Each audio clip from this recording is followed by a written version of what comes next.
Assalamualaikum warahmatullahi wabarakatuh. Perkenalkan, nama saya Riki Chandra, NIM 19086424. Baiklah, saya dari Fakultas Keilmuan Olahraga, jurusan Pendidikan Olahraga, Prodi Pendidikan Rekreasi dan Kesehatan. Baiklah, kali ini saya akan membuat video tentang materi administrasi dan supervisi, yaitu materinya tentang kepemimpinan. Yang pertama saya akan bahas yaitu dari pengertiannya, yang mana kepemimpinan itu adalah teknik kemampuan seorang dalam mempengaruhi orang lain dan mempengaruhi orang-orang yang dipimpin agar mau bekerja sama untuk melakukan tujuan yang diinginkan oleh bersama atau keinginan dari lembaga.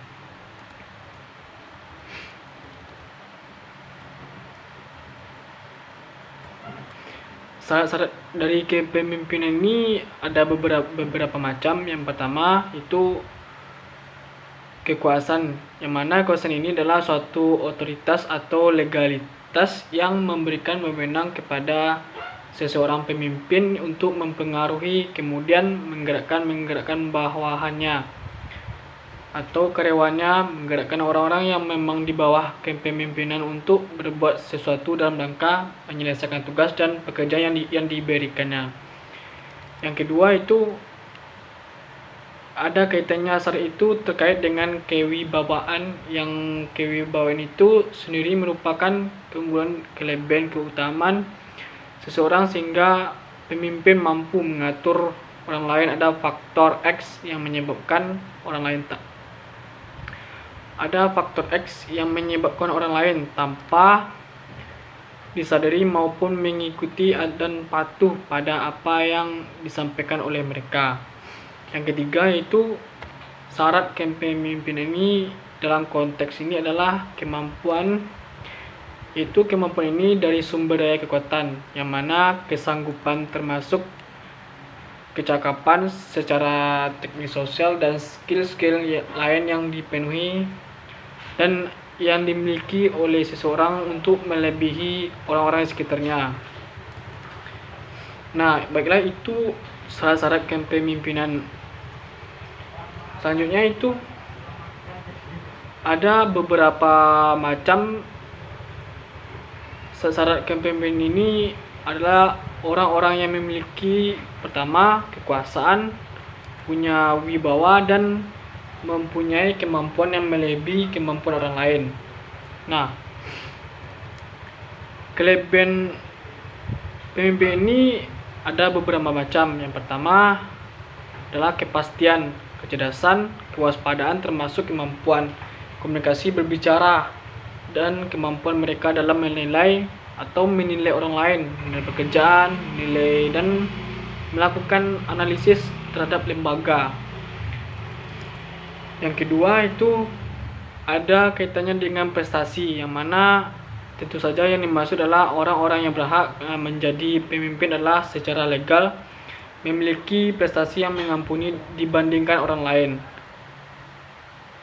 Yang ketiga ada kaitannya dengan tanggung jawab, yang mana keberanian ada untuk ketekunan, kemandirian, kreativitas, keuletan, dan berbagai hal yang sebenarnya kalau harus disimpulkan adalah orang-orang yang memiliki kemampuan yang segalanya meski tidak sempurna, tetapi ada tuntunan bagi seorang pemimpin. Yang keempat bisa dilihat dari terkait dengan status kedudukan sosial. Nah, di kedudukan sosial ini ada pula ekonomi yang jadi persoalan partisipasi aktif, memiliki aksesibilitas yang paling tinggi dan sebagainya.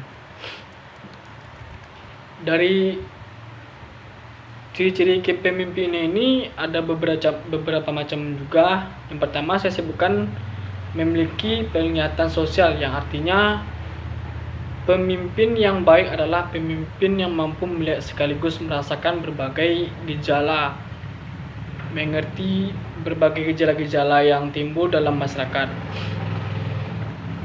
Yang kedua itu kaitannya dengan kecakapan, yang mana kecakapan ini berpikir berpikir secara abstrak. Jadi masuk di sini artinya adalah seorang pemimpin selayaknya mempunyai kemampuan otak yang cerdas, pintar, dan inteligensi yang tinggi. Kenapa?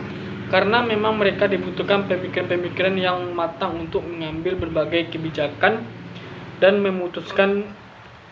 Kemampuan berpikir, daya olah pikiran dan otak yang tidak main-main. Jadi seorang pemimpin itu harus menganalisis berbagai persoalan, berbagai persoalan itu tentang memutuskan adanya gejala yang terjadi dalam kelompoknya. Yang ketiga itu ciri dari kepemimpinan ini yang baik itu adalah keseimbangan emosi, yang artinya adalah seseorang pemimpin harus yang stabil secara emosi, tidak mudah naik darah dan tidak mudah emosi berbuk-ribuk, menandakan emosinya belum mantap atau labil, sehingga menyulitkan ketika mengambil keputusan atau berhadapan pada kondisi yang mau menuntut dia untuk mengambilkan keputusan yang paling baik. Nah, dari ciri kepemimpinan itu ada beberapa mengindikasikan bahwa seseorang dipandang sebagai pemimpin yang baik. Ada tiga ciri. Yang pertama, mulai dari penglihatan sosial. Yang kedua, kecakapan berpikir abstrak. Yang ketiga, kestabilan emosi. Selanjutnya itu pemimpin formal dan pemimpin informal. Nah, jadi pemimpin ini ada terbagi dua. Yang pertama itu formal dan informal.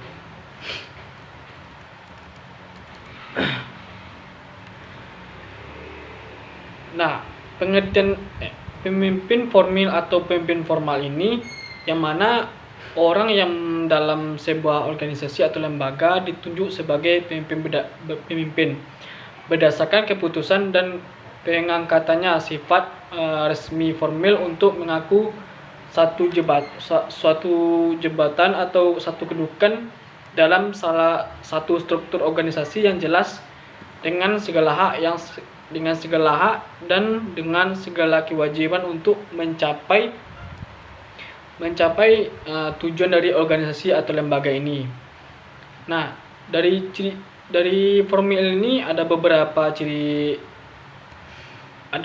ciri pemimpin formal. Yang pertama, dilihat dari statusnya, yang mana sebagai pemimpin formal dia ditunjukkan oleh yang berwenang, yang artinya secara garis birokrasi dia ditunjuk.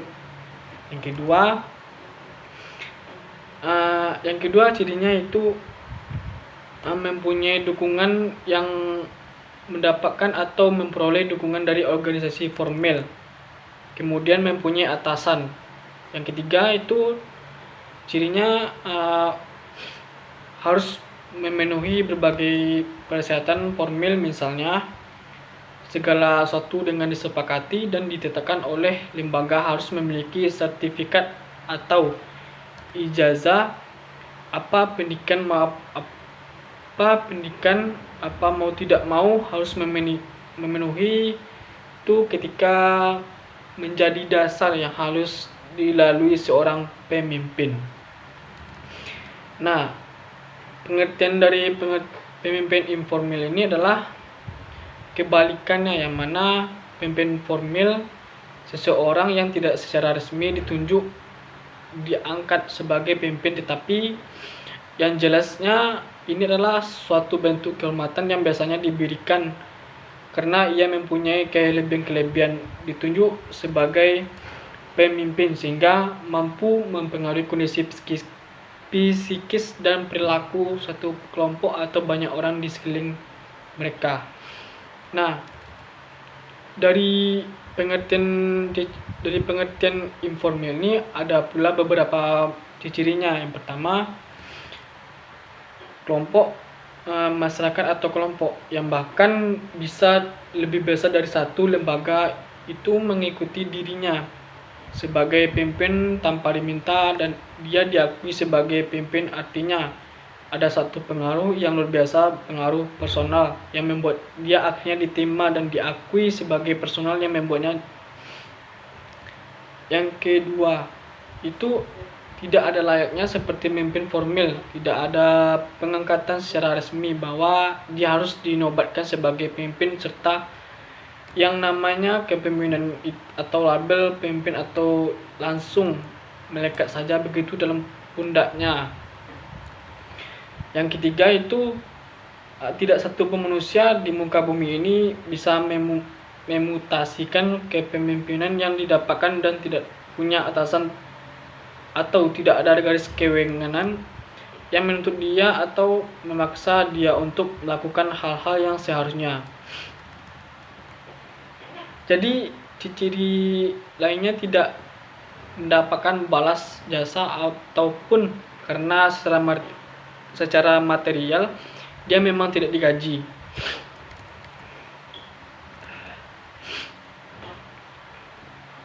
Yang selanjutnya itu pemimpin dan kepala. Nah, di sini ada istilah pemimpin dan ada istilah kepala. Yang pertama, kepala adalah seseorang yang diangkat menurut peraturan tertentu oleh instansi atau oleh atasan yang memiliki wewenang untuk mengepalai satu kantor atau jabatan yang kemudiannya dia akan bertanggung jawab atas terhadap tugas yang dibebankannya. Sedangkan pemimpin itu dia berbeda dengan kepala. Pemimpin itu seorang yang dipilih dari kelompoknya karena ia memiliki kelebihan tertentu dibandingkan yang lainnya. Selanjutnya itu bersangkutan dengan diberikan satu tugas untuk memimpin orang-orang lain dan memimpin banyak orang yang dalam mencapai tujuan yang telah ditetapkan oleh kelompoknya. Selanjutnya, persamaan pemimpin dan kepala. Nah, persamaan pemimpin dan kepala itu konteks tertentu memiliki persamaan, tetapi jelas sekali memiliki perbedaan karena ada beberapa macam perbedaan itu. Yang pertama, kepala dan pemimpin itu yang pertama-tama sama memiliki anak buah, sama-sama memiliki orang yang dipimpin itu pasti. Yang kedua itu kepala dan pemimpin dua-duanya diberikan tugas dan pekerjaan, kemudian mempertanggungjawabkan pekerjaan itu sama dengan secara prinsip. Kedua itu hal menjadi satu tugas yang harus diemban oleh keduanya. Perbedaan pemimpin dan kepala, yang pertama itu kepala diangkat oleh instansi atau kekuasaan tertentu, sedangkan pemimpin bukanlah diangkat tetapi dipilih oleh mereka-mereka yang terlibat, justru mereka yang menjadi karyawan atau anak buah.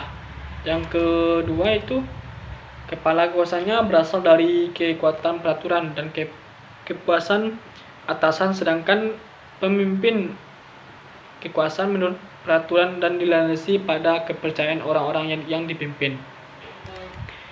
Yang ketiga, kepala bertanggung jawab atas keatasan, sedangkan pemimpin yang bertanggung jawab terhadap atasan juga harus bersedia bertanggung jawab kepada mereka.